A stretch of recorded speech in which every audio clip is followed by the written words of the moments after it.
வணக்கம் நண்பர்களே. தொடர்ச்சியாக அரசியல் சம்பந்தமான நிகழ்ச்சியை பேசிட்டு வந்துட்டுருக்கோம். அப்படி பேசுகிற வரிசையில் இன்றைக்கி பார்த்திங்கன்னா தாவேகா தமிழக வெற்றி கழகம், அதை பற்றி சில குறிப்புகள் நம்மளோட செந்தமிழ் செல்வன் பகிர்ந்துக்க போகிறாரு. என்ன சொல்கிறாங்கன்னு பார்ப்போம். வணக்கம் சார். வணக்கம் நண்பர்களே.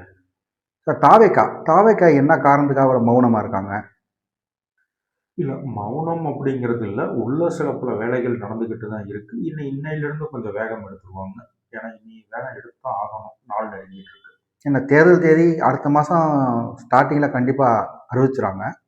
அதுக்குள்ளே இவங்க எல்லாம் இறுதி வடிவத்துக்கு வந்தால் மட்டும்தான் தேர்தலுடைய பரப்புரைக்கு அவங்க செல்ல முடியும். அப்படி இருக்க சூழ்நிலையில் இன்ன வரைக்கும் அதுக்கான எந்த ஒரு முயற்சி எடுக்க போகிறாங்களா? இல்லை, வெளியே தெரியாமல் சில பல வேலைகள் உள்ள நடந்துட்டு தான் இருக்கும். அப்படியெல்லாம் ரொம்ப எளிதாக விட்டு கொடுக்க மாட்டாங்க, விட்டுடவும் முடியாது. இனி கொஞ்சம் வேகம் நடந்துட்டு இருக்கு. என்ன கொஞ்சம் பார்த்தீங்கன்னா, இவங்க அமைதி கூட்டணியை கொஞ்சம் விட்டுட்டாங்க, கோட்டை விட்டுட்டாங்க. இன்னும் கொஞ்சம் ஆக்டிவாக மூவ் பண்ணிட்டாங்கன்னா ஒரு பலமான கட்டமைப்பான கூட்டணியை உருவாக்கி இருக்கலாம். அதில் கோட்டை விட்டாங்க. அநேகமாக தனித்து நிற்கிறதுக்கான வாய்ப்புகள் தான் அதிகம்னு நினைக்கிறேன். தேமுதிக ஓபிஎஸும் எந்த கூட்டணியும் அறிவிக்கலை. அவங்க இப்போ ஒரு நேரத்தில் அதிமுக பேசுகிறதாகவும் ஒரு பக்கம் திமுக பேசுகிறதாகவும் சொல்கிறாங்க. தாவேகா அப்படி எதுவும் பேசுகிற மாதிரி உங்களுக்கு எதுவும் தெரிஞ்சுங்களா? சரி, இல்லை, அவங்க 2 பேருமே 2 பேர்கிட்டையுமே பேசிட்டு இருக்கிற மாதிரி தான் தெரியுது. 3 பேர்த்துக்கிட்டையும் பேசிட்டு இருக்கிற மாதிரி தான் தெரியுது. தாவேகாட்டும் பேசத்தான் செய்கிறாங்க. தாவேகாட்டையும் பேசதான் செய்கிறாங்க. என்னன்னா, தேமுதிக தாவேகாவுக்கு அவங்க எதிர்பார்க்கிற சீட்டு தாராளமாக கிடைச்சிரும். அதுல எந்த வித மாற்று கருத்துமே கிடையாது. ஆனா எதிர்பார்க்கிற இன்னொரு விஷயம் கிடைக்காது. அது இங்கே கிடைக்காது. ஓபிஎஸ்க்கு என்ன நினைப்பாருன்னா, அவருக்கு இப்ப எங்க போனாலும் எடப்பாடி அவரை வேணாம்னு சொல்றாரு. திமுக அரவணைக்க தயாரா இருக்காங்க. 2 சீட்டு 3 சீட்டு கொடுப்பாங்க. இப்ப நேற்று கூட அமைச்சர் சேகர் பாபுவை பேசினதாகவும் மகனுக்கும் அவருக்கும் உயர்ந்த பதவி கொடுக்கணுன்ற மாதிரி டிமாண்ட் வச்சதாகவும் அப்படியே பத்திரிகை கேட்டதான் அடிப்படுது. அவருக்கு கேட்டிருப்பாரு. ஏன்னா ஒரே குடும்பத்துல 2 பேர்த்துக்கு கேட்டா ஏற்கனவே அவரோட பேர் ரொம்ப டேமேஜ் ஆகி கிடக்குது. அதனால 2 பேருக்குலாம் அட்டன் டைம்ல கேட்டிருக்க மாட்டாரு. அப்படி ஒருவேளை கட்சியில இணைக்கிற மாதிரி இருந்தா அவருக்கு கொஞ்ச நாள் கழிச்சு கட்சி பதவி அவர் பையனுக்கும், இவருக்கு நாளைக்கு ஒரு துணை முதலமைச்சர் பதவியோ கட்சியின் இணை பொதுச் செயலாளர் அல்லது சபாநாயகர் பதவி இந்த மாதிரி கேட்கறதாவும் ஒரு டாக் அடிப்படுது. அதே மாதிரி பிஜேபி தரப்புலயே ஒரு டிமாண்ட் வைக்கிறதா சொல்றாங்க, துணைநிலை ஆளுநர் பதவி. தனக்கு துணைநிலை ஆளுநர் பதவியும், தன்னுடைய மகனுக்கு ஒரு 3 எம்எல்ஏ சீட், தன்னுடைய மகன் உசிலம்பட்டி எம்எல்ஏ ஒருத்தர் இருக்காரு, இன்னொரு ஆதரவாளர் ஒருத்தர் இருக்கு, அவருக்கு ஒரு மொத்தம் 3 சீட்டும், தனக்கு துணைநிலை ஆளுநர் பதவியும், ரெட்டலை சின்னம் இல்லாட்டினா உதயசூரியன் சின்னத்துல நிக்கிற மாதிரி அவர் இருக்காரு. அவருமே விஜய் பக்கத்துல போறதுக்கான வாய்ப்பு கம்மி. ஏன்னா அவருக்கு எங்க போனாலும் விஜய் பக்கத்துல போனா 10 சீட் கிடைக்கும், 15 சீட் கிடைக்கும். கேள்வி 15 சீட் நிக்கிறதுக்கு முதல்ல ஆள் இருக்காங்கிறதே கேள்விதான். எல்லாருமே போயிட்டாங்க. ஓபிஎஸ் பணத்தை எடுக்க மாட்டாரு வெளியே. 15 சீட்டை வாங்கினாலும் இவர் 1 பைசா செலவு பண்ண மாட்டாரு. அதனால இவரை நம்பி யாரும் நிக்க மாட்டாங்க. அதனால இவர் திமுக பக்கம் போறதுக்கான வாய்ப்புகள் அதிகம். அதிமுக பக்கம் போனாருன்னா ஒருவேளை தினகரன் அண்ணாமலை மூலமா போறதுக்கான வாய்ப்புகள் அதிகம். அங்க போனாலுமே ஓபிஎஸ் இல்ல, கிட்டத்தட்ட அங்கேயுமே இறுதி கட்டத்தை எட்டிட்டாங்க. ஓபிஎஸ் தேவையில்லைன்ற மாதிரி சொல்றாங்க. எதுக்கு அது உண்மை, தேவையில்லைன்னு தான் சொல்றாங்க. ஆனா பாத்தீங்கன்னா ஒரு பெரிய சீட் எல்லாம் ஒண்ணு கிடைக்காது. 2 சீட்டு 3 சீட்டுங்கிறப்ப அது அட்ஜஸ்ட்மெண்ட் ஆயிரும். அப்ப 160 சீட்டு திமுகவோ அதிமுகவோ நிக்கிறப்ப 2 சீட் பெரிய விஷயம் கிடையாது இல்லையா? கண்டிப்பா அது கூட்டணியா தான் போக முடியும், டிடிவி மாதிரி. இவங்க 2 பேர் அதனால இவங்க விஜய் கிட்ட போறதுக்கான வாய்ப்புகளும் மிக மிக குறைவு தான். நம்ம இவர் கூடயும் நம்ம டிவிகே கூடயும் பேசுறது இந்த தகவல் தெரிஞ்சுங்களா உங்களுக்கு? சார், அதாவது பேசிட்டு இருந்தாங்க. பட் இப்ப என்னன்னா, இப்போ விஜயோட அமைதி எல்லாமே டோட்டல் டேமேஜ், எல்லாத்தையும் மாத்திருச்சு, சேஞ்ச் பண்ணிருச்சு. பாட்டாளி மக்கள் கட்சி அன்புமணியா இருக்கட்டும், டிடிவி தினகரனா இருக்கட்டும், கிருஷ்ணசாமியா இருக்கட்டும், ஜான் பாண்டியன், இவங்க எல்லாமே விஜய் கிட்ட போறதுக்கு தான் ரொம்ப விருப்பப்பட்டு இருந்தாங்க. ஆரம்பத்துல அப்படிதான் மூவ் பண்ணாங்க. செங்கோட்டையில இவங்க எல்லாத்தையும் உள்ள இழுத்து போட்டு ஒரு பலம் வாய்ந்த அணியை கட்டமைக்கிறதுக்கு முயற்சி பண்ணிட்டு இருந்த விஜய சொன்னாரா இல்லையா, பாரபத்தியில நிறைய பேர் வர்றது தயாரா இருக்காங்க, நாங்க பேசிக்கிட்டு இருக்கோம் சொன்னார். தினகரன் நிறைய மீட்டிங்ல அது வெளிப்படையாவே சொல்லியிருக்காரு. திமுகவுக்கும் தாவேகாவுக்கும் போட்டி, புதுசா ஆரம்பிச்ச ஒரு கட்சி எங்களை அப்ரோச் பண்ணிட்டு இருக்காங்க அப்படின்னு பேசிட்டு இருந்தாரு. ஆனா விஜய் தரப்புல இதுல அவங்களுக்கு சரியான மூவ்மெண்ட் இல்லாம போயிருச்சு. யார பார்க்கணும், யார பேசணும், எப்படி பேசணுன்றது அவங்களுக்கு இன்னும் கத்துக்கலையா? அது உண்மைதான். இவர் ஆனந்துக்கெல்லாம் பாத்தீங்கன்னா தமிழ்நாட்டு அரசியல் புரியாது. நம்ம தமிழ்நாடு அரசியல் பாத்தீங்கன்னா விவேக் ஒரு படத்துல சொல்ல முடியாது, ரைட்ல இண்டிகேட்டரை போடுவோம், லெஃப்ட்ல கையை போடுவோம், ஸ்ட்ரெயிட்டா போயிட்டே இருப்போம். அப்படிங்கிற மாதிரி 3 தரப்புலையும் பேச்சுவார்த்தை நடக்கும். ஆனா எங்க நோட்டு வருது, எங்க சீட்டு வருது அப்படிங்கறத பார்த்து சட்டுன்னு அங்க போயிடுவோம். தன்னுடைய வளர்ச்சி எங்க இருக்கோ அங்க பார்த்து போயிடுவாங்க. அதனால வந்து நீங்க அரசியல் காலம் தாழ்த்தே கூடாது. இன்னைக்கு போச்சா இல்லையா நீங்க வெயிட் பண்ணதுனால 2 பக்கமே அவங்க கூட்டணி லாக் பண்ணிட்டாங்க. ஆமா, இப்போ உங்களுக்கு கண்ணுக்கட்ட சமபலத்துல இருக்காங்க 2 பேருமே. சமபலத்துல இருக்காங்க. தமிழக வெற்றி கழகத்துக்கு இப்போதைக்கு கடைசி நம்பிக்கை என்னன்னு பாத்தீங்கன்னா, காங்கிரஸோட முடிவு வந்து ஒன்னும் சொல்லல. அவங்க வந்து கொஞ்சம் அமைதியாக 2 கட்ட மனநிலையில இருக்காங்க. அது மட்டும் கொஞ்சம் இவங்க கூட வந்துட்டாங்கன்னா, காங்கிரஸ் வந்து தாவேகா கூட கூட்டணி போட்டாங்கன்னா, அந்த கூட்டணியில பிரேமலதாவும் வாய்ப்புகள் இருக்கு. ஏன்னா காங்கிரஸ்க்கு எப்படி பாத்தீங்கன்னா ஒரு 4% ஓட்டுகள் இருக்கு. பிளஸ் இவங்க 2 பேரும் ஒரு 4%, 3% கொண்டு வர்றப்போ ஒரு பலம் வாய்ந்த ஒரு போட்டி இவங்க கிட்ட அவங்கள ஜெயிக்க வைக்கிறதுக்கு இவங்களை ஜெயிக்கிறதுக்கும் அவங்களுக்கும் ஓரளவுக்கு காங்கிரஸ் வந்து வாய்ப்பு இருக்கு. ஓரளவுக்கு வந்து வெற்றி தாவேகா எதிர்பார்க்கலாம். இல்லாட்டி காங்கிரஸ் வர தொங்கு சட்டசபை எதிர்பார்க்கலாம். இல்ல அது வந்து அதெல்லாம் ரொம்ப வாய்ப்புகள் கம்மி. இப்போ திமுக அதிமுக தான் இப்போ ஓடிட்டு இருக்காங்க முன்னணியில. விஜய் வந்து பின்தங்கி, அது ஓப்பனாவே சொல்றோம். நம்மளே தான் சொன்னோம் விஜய்க்கு வாய்ப்புகள் அதிகம்னு. நம்மளே தான் சொல்றோம் விஜய்க்கு வந்து வாய்ப்புகள் மிக நிலவரத்தை தான் நம்ம சொல்றோம் மிக குறைவா தான் இருக்கு. அவர் வந்து இன்னும் எடுக்க போற ஸ்டெப் இன்னைக்கு பாத்தீங்கன்னா கூப்பா கிருஷ்ணன் ஒரு முன்னாள் அதிமுக அமைச்சர், அவர் தனி கட்சி நடத்தினவர். ஒரு ஜாதி அவருக்கான பிரதிநிதித்துவம் அதிகம், சார்ந்த ஜாதி இல்ல. தேமுதிகாலையும் அவருக்கு ஒரு குறிப்பிட்ட காலம் இருந்திருக்காரு. அவர் இன்னைக்கு சேர்ந்திருக்காரு. ஜேசிடி பிரபாகரன் சேர்ந்திருக்காரு. இன்னும் சில பேர் சேர்ந்திருக்காங்க. அடுத்து விஜயோட தேர்தல் அறிக்கை, தேர்தலுக்கு முன்னாடி இன்னும் நிறைய பேரை சேர்த்துக்கணும். அப்படியெல்லாம் பண்ணிட்டு தான் விஜய் வந்து எந்த லெவலுக்கு போவாங்கன்னு நம்ம சொல்ல முடியும். இன்னைக்கு நிலைமைக்கு திமுக அதிமுக சரிசமபலத்தில் இருக்கு. இன்னொன்னு பாத்தீங்கன்னா, எடப்பாடி போன வாரம் ஒரு தேர்தல் அறிக்கை, ஒரு மினி தேர்தல் அறிக்கைன்னு சொல்லலாம். அதை பத்தி நம்ம நாளைக்கு மக்கள் மத்தியில ரீச் ஆயிருக்கு. பின்தங்கி இருந்த எடப்பாடி பாத்தீங்கன்னா அந்த தேர்தல் அறிக்கை சமபலத்துல இருக்காங்க. ஒரு 2 கட்சி கூட்டணி திடீர்னு ஒரு 10 நாளைக்கு முன்னாடி பாத்தீங்கன்னா பாஜக கூட மட்டும்தான் 2 பேரும் அடிச்சு புடிச்சிட்டு இருந்தாங்க, நீ நானு அப்படின்ட்டு.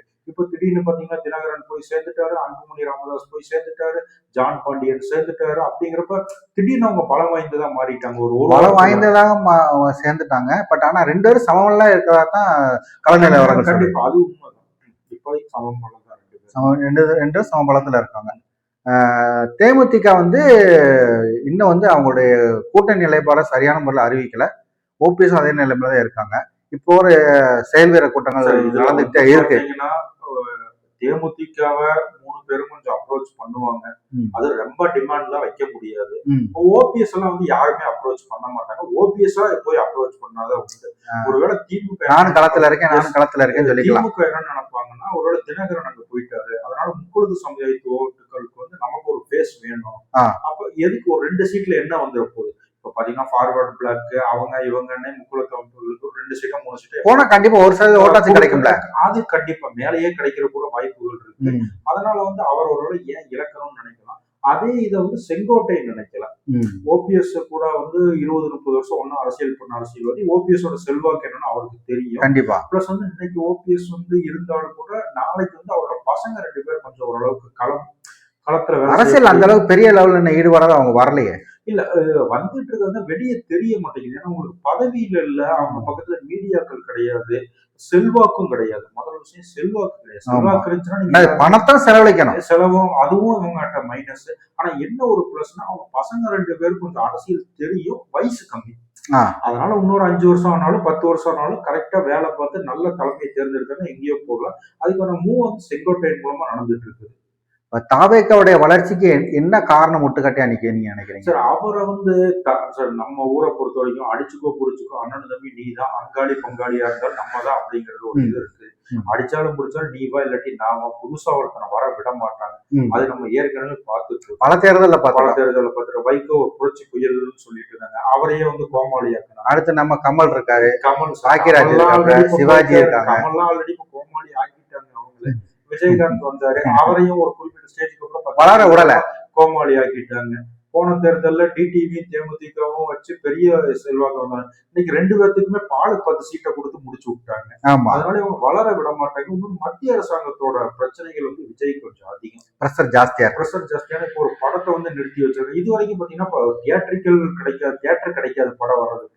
அதுல சில பிரச்சனைகள் வரும். இல்ல வேற ஏதாவது சென்சார் போர்டு வந்து ஒரு படத்துக்கு இவ்வளவு பிரச்சனை கொடுக்குற அளவுக்கு அந்த படம் எதுவுமே கிடையாது. அது ஒரு கமர்ஷியல். அதாவது சில படங்களை வந்து சில வசனங்கள் நீக்க சொல்லுவாங்க, காட்சிகளை நீக்க சொல்லுவாங்க, சர்டிபிகேட் கொடுத்துருவாங்க, அவ்வளவுதான். இதுக்கு வந்து இவ்வளவுதான் சென்ட்ரல் கோர்ட் வந்து சுப்ரீம் கோர்ட் போற அளவுக்கு எல்லாம் வந்து அந்த படத்துல வந்து விஜய் வந்து அப்படிப்பட்ட புரட்சிகரமான நடிகர் எல்லாம் கிடையாது. ஒரு கமர்ஷியல் நடிகர். அப்படி புரட்சி பேசின எத்தனையோ படம் எல்லாம் வந்துட்டு போயிருச்சு. அதனால இது வந்து மத்திய அரசாங்கம் வந்து அவருக்கு வந்து 2 சிபிஐ விசாரணை, அதை மறந்துட்டோம். சிபிஐ விசாரணை அப்படிங்கிறப்ப 4 பக்கமும் தாக்குதுங்கிற அவர் பிரஷர்னால வந்து அவரால் சிந்திக்க முடியல. பிரஷர்னால அவரால் சிந்திக்க முடியல. எடுத்து செய்யறதுக்கு வந்து ஆனந்துக்கெல்லாம் வந்து அவ்வளவு நாலேஜ் பத்தாது. அவரு புதுச்சேரிக்காரரு, தமிழ்நாடு பத்தி அவருக்கு தெரியாது. செயல் வீரர்கள் கூட்டத்தில் அவரை தாண்டி நிறைய அவரை பார்க்க முடியலன்னு சொல்றாங்க. கண்டிப்பா. ஒண்ணு இவங்க வந்து செங்கோட்டையன், ஜேசிபி பிரபாகர், இப்ப சேர்ந்திருக்க கூப்பா கிருஷ்ணன், இவங்கள மாதிரி அவர்கிட்ட பொறுப்பு ஒப்படைச்சிடணும். கூட்டணியை வந்து நீங்க அம்மாவே எடுத்துக்கோங்க. கூட்டணி ஏன்னா அப்ப கேப்ப தகவல் மட்டும் பரிமாறிட்டே இருக்கேன், நான் உங்களுக்கு எது வழி கொடுக்குறேன் எடுத்துக்கோங்க அப்படின்றணும். கூட வந்து ஆனந்தி ஆதவர்ஜினா வச்சிருப்பாங்க. அம்மா பாத்தீங்கன்னா அவங்க ஒரு 5 பேர் டீம் வச்சிருப்பாங்க. வைத்தியலிங்கமா இருக்கட்டும், ஓபிஎஸ், செங்கோட்டையன், இப்படி ஒரு டீம் வச்சிருப்பாங்க. நான் சொல்றேன், அங்க போய் சொல்லு. அவங்க மூவ் பண்ணுவாங்க. அவங்க சின்னம்மாட்ட சொல்லுவாங்க, சின்னம்மா வந்து அம்மாட்ட சொல்லுவாங்க. இங்க டைரக்டா வந்து அப்ப ஆனந்த் வந்து எந்த முடிவும் எடுக்க முடியாது. முடிவு எடுக்க சார் ஆனந்த் கிட்ட எல்லாம் ஒருத்தர் வந்து கூட்டணி பேச மாட்டாங்க சார். இப்ப போய் நீங்க பிரேமலதாவா இருக்கட்டும், ஓபிஎஸ் இருக்கட்டும், அவங்க போய் ஆனந்த் கிட்ட என்ன, புஷி ஆனந்த் கிட்ட என்ன கூட்டணி பேச முடியும்? அவருக்கு என்ன தெரியும் தமிழ்நாட்டு அரசியலை பத்தி? முக்காசி தாவைக்காவுடைய வளர்ச்சியை பாதிக்கிறதே ஆனந்த், புஷி ஆனந்த் தான் சொல்றாங்க. அதாவது உட்கட்டமைப்பு, அவர் கட்சிக்காக உண்மையா உழைக்கிறாரு, நம்ம அதெல்லாம் இல்லைன்னு சொல்லக்கூடாது. அதே சமயம் சில குறைகள் இருக்கு. அவரை மீறி வந்து யாரும் வளரக்கூடாதுன்னு நினைக்கிறாங்க கட்சியில. இல்லாட்டினா இந்த செங்கோட்டையனா இருக்கட்டும், நாஞ்சில் சம்பந்தர் இன்னும் எத்தனையோ பேர் அந்த கட்சிக்கு வர்றதை காத்திருந்தாங்க. பெரிய பெரிய பிரபலங்களா இன்னுமே அவங்களே சொல்லிட்டு தான் இருந்தாங்க. தேவையில்லாம இப்ப ஆனந்தோட அஜாக்கிரதையினாலதான் அது வந்து வேஸ்டா அனாமத்தா போய். இப்ப வந்து இந்த 2026 வந்து தாவேகா வந்து ஒரு கேள்விக்குறிதான். முதலமைச்சருக்கான தேர்தலுக்கு வந்து நாள் இருக்கு. அவங்களோட தேர்தல் அறிக்கையை பார்க்கணும். பிளஸ் வந்து ஒருவேளை பிரேமலதா, ஓபிஎஸ், டாக்டர் ராமதாஸ் நம்ம மறந்துட்டோம். அவரும் ராமதாசும் வந்து அவர் திமுக பக்கம் போறதா தானே சொல்றாங்க. ஆனா அரசியல் வந்து எதையுமே நம்ம உறுதியா போன ஒரு வரைக்கும் டிடிவிக்கு போவார் நம்ம யாரும் நம்பவே இல்லை. பிரேமலதா சொன்னாங்க கடலூர்ல நான் அறிவிக்க போறேன் அப்படின்னாங்க. மாநாடு முடிஞ்சு 15 நாள் ஆச்சு. முடிவு எடுத்தாச்சுன்னு சொன்னாங்க. முடிவு எடுத்தாங்க ஒன்னும் சொல்லல. அதனால அரசியல் வந்து நம்ம அதெல்லாம் எதையுமே இன்னைக்கு ஒன்று சொல்லுவாங்க, நாளைக்கு ஒன்று சொல்லுவாங்க. அந்த மேடையை விட்டோட கீழே இறங்கிட்டாங்கன்னா மறந்துடுவாங்க. பிரேம பாருங்க, தினகரனும் எடப்பாடி பழனிசாமி ஒன்னா இருக்கிற போட்டோவை நம்ம பார்க்கணும் கனவுலையா நினைச்சிருக்கோம். இல்ல இல்ல முன்னாடி இல்ல. அதனால அரசியல் எதனாலும் நடத்த 3 சீட்டு வாங்குறதுக்கு நீங்க எங்க போனா என்ன சார்? 3 சீட்டு 2 சீட்டு கொடுக்க போறீங்க. அது விஜய்கிட்ட போனா உங்களுக்கு மரியாதை இருக்கும். உங்களை ஒரு அப்பா ஸ்தானத்துல வச்சு பாத்துக்கிடுவாங்க. அவருடைய வாழ்க்கை, அவருடைய வளர்ச்சி வந்து ஒரு கேள்விக்குறிதான் இப்போதைக்கு. சார் இப்போதைக்கு வந்து இன்னையில இருந்து கொஞ்சம் ஆரம்பிச்சிருக்காங்க. பார்க்கலாம், வெயிட் பண்ணி பாப்பா. நீ செயல்வர் கூட்டம் நடந்திருக்கு, அவங்க என்ன அதை செயல்படுறாங்க. அவங்களோட இது எப்படி பாத்தீங்கன்னா உங்களுக்கு ஒரு ஃபீனிக்ஸ் பறவை மாதிரி வச்சுக்கோங்க. நேற்று வரைக்கும் இளைஞர்கள் தானே எத்தனை தடவை வந்து எந்திரிக்கலாம்ல. நேற்று வந்து பாத்தீங்கன்னா நேற்று வரைக்கும் திமுக பத்தி எந்த பேச்சுமே இல்லை. மோடியோட கூட்டம், அவங்க தேமுதிகவோட கூட்டம், ஸ்டாலினோட அந்த 3000 உதவித்தொகையா இருக்கட்டும், அவரோட 2000 ரூபாய் தேர்தல், இதை பத்தி. ஆனா இன்னைக்கு காலையில இருந்து பாத்தீங்கன்னா அத்தனை மீடியா, ஆல் இந்தியா மீடியாஸ் வரைக்குமே ஆனா அவர் வந்து அரசியல்ல வந்து வெளியே வந்தக்கப்ப ஆக்டிவா ஏதோ ஒண்ணு சொன்னாலுமே மிகப்பெரிய வந்து ரீச் ஆகுது. இன்னைக்கு நாஞ்சில் சம்பத் ஒண்ணு சொல்லியிருந்தாரு, நம்ம தலைவர் பேசவே மாட்டேங்கிறாரு, ஆனா ஊரே தலைவரை பத்தி தான் பேசுது. அது வந்து உண்மை. ஏன்னா அவங்க கையில் இன்னைக்கு செல்போன் இல்லாத இளைஞர்களே கிடையாது. கண்டிப்பா. அதனால செல்போன் வச்சு அவங்க நினைச்சா உடனே ட்ரெண்ட் பண்ணி விட்டுறாங்க. பார்க்கலாம் சார், தேர்தல் அறிக்கையும் கூட்டணியும் முடிக்கணும். கூட்டணிங்கிறத கூட நம்ம பெருசா எடுக்க தேவையில்லை. ஏன்னா இவங்க யாருக்குமே அவங்க போனோம்னா, இப்ப ஓபிஎஸ் போனாலோ, ராமதாஸ் போனாலோ, பிரேமலதா போனாலோ விஜய் உடனே ஜெயிச்சிரோட முதலமைச்சர் அந்த கனவுலாம் கிடையாது. விஜய்க்கு வந்து மக்கள் கிட்ட வந்து ஏதோ ஒரு ஈர்ப்பு இருக்கு. மக்களை வந்து அவர் நம்புறப்ப நம்ம அரவிந்த் கெஜ்ரிவால் பத்தி முதலமைச்சர் ஆவார்னு யாரும் நினைக்கல. கண்டிப்பா முதலமைச்சர் அது வந்து அண்ணா பின்னாடி இந்த ஒரே காரணத்துக்காக முதலமைச்சர் பதவி கூட விட்டுருங்க. 3 தடவை தொடர் முதலமைச்சர் அந்த ஷீலா தீட்சித்தை வீழ்த்துவார்கள் யாருமே கனவுல கூட கண்டிப்பா மாட்டாங்க. அதே மாதிரிதான் நம்ம இங்க பக்கத்துல ஆந்திர பிரதேசத்துல ஜெகன்மோகன் ரெட்டி, அவரை போட்டு ஜெயில எல்லாம் போட்டு என்னெல்லாம் பாடுபடுத்துறாங்க. காங்கிரஸ் சொத்து வழக்கு, மீடியா வந்து பெரிய லெவல்ல ஜெயிச்சாரா இல்லையா? அதனால என்ன அவங்களுக்கு பேக்ரவுண்ட், அரசியல் பேக்ரவுண்ட் இருக்கு, இவருக்கு சினிமா பேக்ரவுண்ட் இருக்கு. சார் மக்கள் மனசு வச்சா இரும்பும் துரும்பாகும், துரும்பு இரும்பாகும். பார்ப்போம். அதாவது தாவேகாவுடைய வளர்ச்சி வந்து இப்ப இருக்க ஒரு சூழ்நிலையில ஒரு கேள்விக்குறியா தான் இருக்கு. நான் இன்னைக்கு செயல்வீரர் கூட்டம் போட்டிருக்காங்க. நாளைக்கு அவங்க என்னென்ன செயல்படுத்த போறாங்க, தேர்தல் அறிக்கை என்ன சொல்ல போறாங்க, கூட்டணி என்ன, தேமுதிக, ராமதாஸ், ஓபிஎஸ், அவங்க இன்னும் 2-3 பேர் தனிச்சுதான் இன்னும் நிற்கிறாங்க. இன்னும் யாரோட கூட்டணி அறிவிக்கல. அவங்க கூட்டணி அறிவிச்ச பிறகு இவருடைய தேர்தல் அறிக்கப்பட்டும் அவருடைய வளர்ச்சியை பற்றி ஓரளவுக்கு ஒத்துமதிப்பா நம்ம பேசுவோம். மீண்டும் சந்திப்போம். நன்றி, வணக்கம். நன்றி நண்பர்களே.